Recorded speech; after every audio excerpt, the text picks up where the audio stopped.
He got sick on the road for 2 days and eventually called an ambulance and they took him into the hospital. They said he had a blockage in his colon, and they did the surgery about probably 12 hours later. And that's when they said that it was cancer. I ended up having to leave the room because it was just like you hit me with a brick. When you're delivering a diagnosis like that, like here you are, it's metastasized to your lungs. Really, it's inoperable, it's incurable. There's nothing much that we can do for you apart from chemo every 2 weeks for the rest of your life. Well, that was devastating to me. I wasn't really aware of cancer. I had known people that had it, but in our family there was nobody. So it was just kind of like, didn't know where to go, what to ask, what to expect really. I felt we kind of got dragged along in the system. You're kind of told, oh, this is what's happening, and you're just kind of being a puppet and going along and not really understanding everything. And throughout the journey though, I have learned a lot of things. I learned to ask for things, I learned to question things, because when you don't know anything about it, you don't know the questions to ask. And the doctors are forthcoming if you ask questions, but if you don't ask them, they don't tell you. Be patient and research what you can so that you can help, so that you can implement things or ask questions that they're not able to ask. Because I think when you're a bit more informed, you feel, well, at least I've got an active part in this. Otherwise, you feel like you're just... I found looking at things that you can do to help improve the situation made you feel a lot better, like you were contributing something to his care. Because sometimes the patient, I think themselves, going through it, some patients are advocates for themselves, others just kind of sit back and I think somebody needs to be their advocate. If it's not the patient themselves, then the caregiver. Us going forward, he didn't want to go the chemo route again, did not want to do that. Almost 2 years into it now, and he is stable. They have not grown, nothing has happened. It's kind of down to quality of life or quantity of life, and kind of decided, well, I want quality of life, not that. So with new drugs that are coming up, that are less invasive and don't make you that ill, then you'd be more inclined to, yes, I'll try that.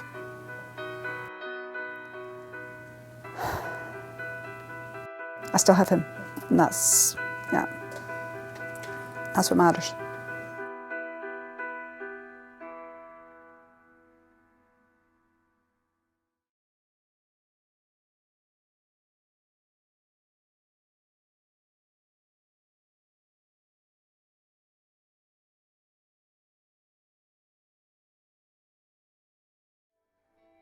In 2004, I was sick for the first time in years, and I was having all kinds of gastro problems like diarrhea and constipation, which was very unusual.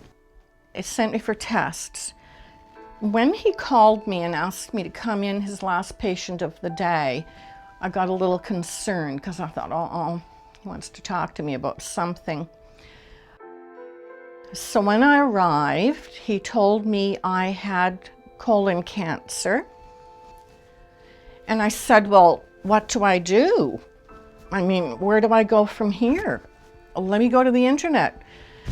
And he knew it was going to be a really difficult search. He said, look, just look for colon cancer that has metastasized to the liver, and that will give you the picture. Well, it was quite devastating.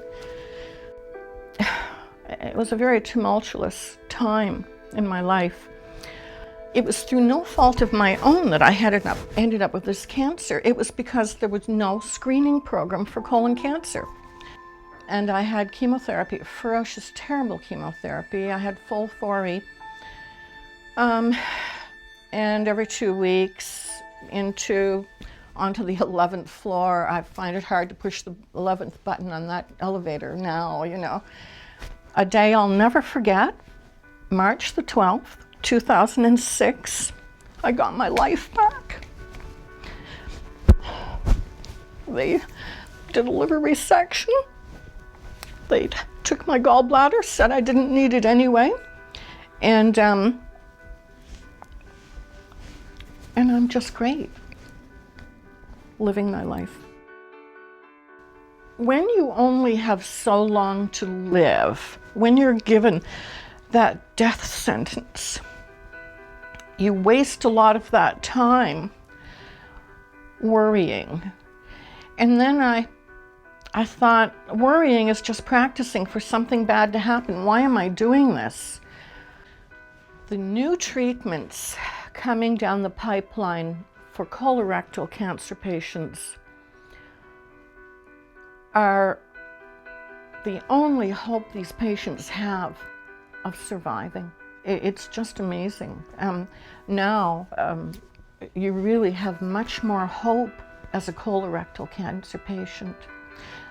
If the disease is caught early enough, of course, it's much better. If you're stage 4, these new treatments that are geared for late-stage colorectal cancer will be your lifeline.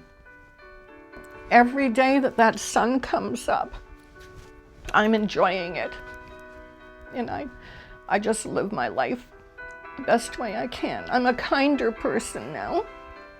Time stretches out now and it's very beautiful. I'm very thankful to be alive, and I use every moment.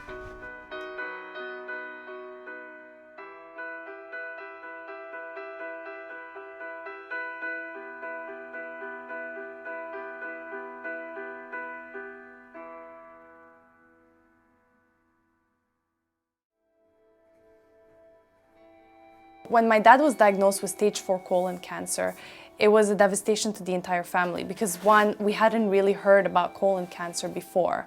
In our family neither. And we never really thought we could get cancer because, you know, we were healthy people, did everything we had to do, ate healthy, and it wasn't really big in the family again. So it just, you know, both his parents died from heart problems, and when they were really old. So we just thought we were one of those immune people from cancer.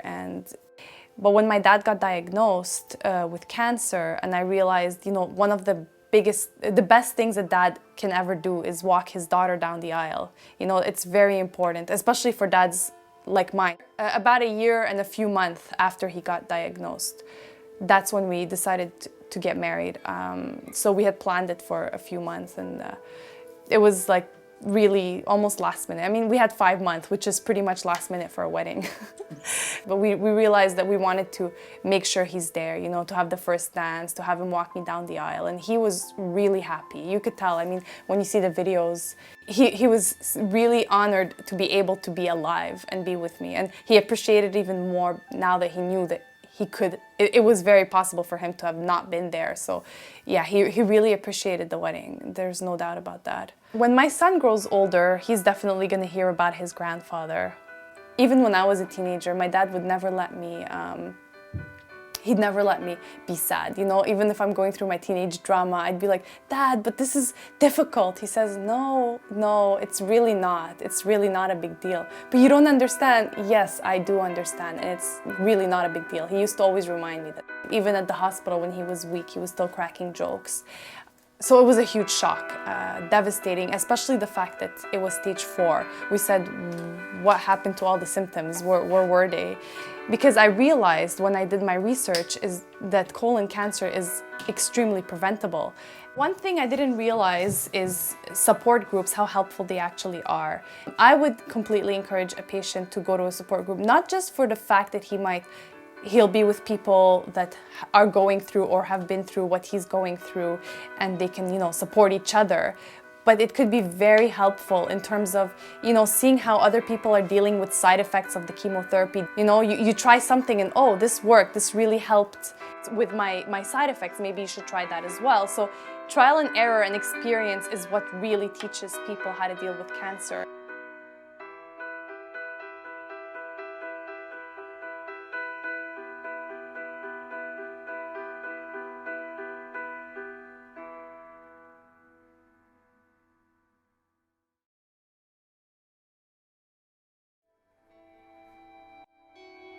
My official diagnosis back in July of 2011 was stage 4 metastatic colorectal cancer. That my primary had spread from where it was in my colon to my liver, to my peritoneal cavity, and I think that was it. And they knew, well, it's in your blood system, and they were saying, well, that's where we can detect it using a CAT scan, but we don't know where else it would be. But we know there's probably microcells throughout your body right now. I started doing a lot of research because what I knew about colorectal cancer was absolutely nothing. Canadian Colorectal Cancer Association has been, I will say in my case, life-saving in terms of helping me understand longer conversations and what the roadmap looks like and what my options are. They've been, I can't stress that enough, how fantastic they've been. So reaching out to them has probably been one of the best things. I'm, really a first-time customer of the medical system. Up until this point, I've, never broken a bone, never, never had surgery, never spent a day in the hospital. If I had probably known more, I probably would have been able to connect some of the symptoms to say, maybe I should go see my doctor, because I have, I do go to my doctor on a regular basis, but I don't even know if I really even mentioned these symptoms to her as something for her to be aware of. When I was first diagnosed, I was told, the average lifespan is 2 to 5 years. In terms of my personal planning, yeah, that changes a lot of things. And not knowing how my health is going to be during that time, that changed things a lot. So we've gone on a lot more vacations. We've spent a lot more time together. In terms of my kids are younger. What they really know is that dad's sick. Sometimes he's at the hospital, not that often. He's home all the time though. I get them to school, pick them up after school. In terms of quality of time, I'm getting tons of quality time with them and quantity of time. So that's great. All of us are at risk of getting this. And it's not just the patients who need to better understand it, it's all of us. I'm very fortunate. My oncologist and I'll say most of the medical people I've worked with, I do think they are world class. They talk about going to conferences, around the world. And, with my oncologist, I've actually had conversations with him where he said, I was just at a conference, they were talking about this, and from a treatment perspective, this is what's going on, and this is the cutting edge right now. There could be something coming down the road, hasn't really been tested yet, but we do have those conversations. But this person knows it's the best treatment, why it's the best treatment, and he knows what to look for a response from my body when we have a scan and it comes back, and he is able to say, this is happening for this reason, or this side effect is happening for this reason, and that's expected or it's not expected. In terms of new treatments, I think colorectal cancer there's been a lot of research and there's been a lot of studies done. And I think there's drugs working their way through the system right now that probably can be applied because there's so much knowledge out there on what to do. I'm very fortunate to get this cancer now and not maybe 10 years ago. And that has a lot to do with the medical system and the new treatments and drugs that are coming out.